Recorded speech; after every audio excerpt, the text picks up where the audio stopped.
savings din daw ang pamahalaan sa naturang underpass.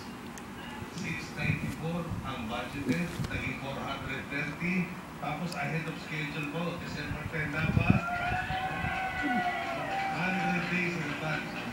So meron pa tayong 3 years and 9 months para mapaganda, lalo na dahil babalik po ako dito sa... Kasi puno ng laway yung laptop mo eh. Tingnan mo, hindi gumagalaw yung mouse mo ah. Ayon sa DPWH, sa pagbubukas daw ng underpass, malaki ang mababawas sa travel time ng mga motorista.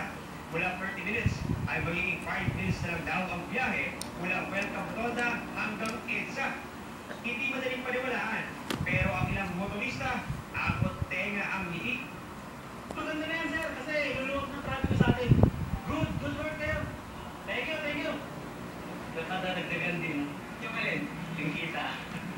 Kasi makakabiyahe ka ng marami. Wala pa. Gayunpaman, may ilang motorista rin hindi na itago ang pangamba sa pagdaan sa bagong underpass. Lalo pat marami sa mga underpass sa Metro Manila lumulubog sa baha sa tuwing bumubuhos ang malakas na ulan. Tumulot na nangyari sa Recto Underpass sa Langostinan sa Manila, pati na sa EDSA, dito kasagsagan ng hawanan. Yun ang ano dyan, medyo winawalik ko di ba? Underground, di ba? Underpass, so hindi kaya maging underworld, underwater yung ano natin. Sana wag naman. Pero pagtitiyak ng DPWH, hindi raw babahain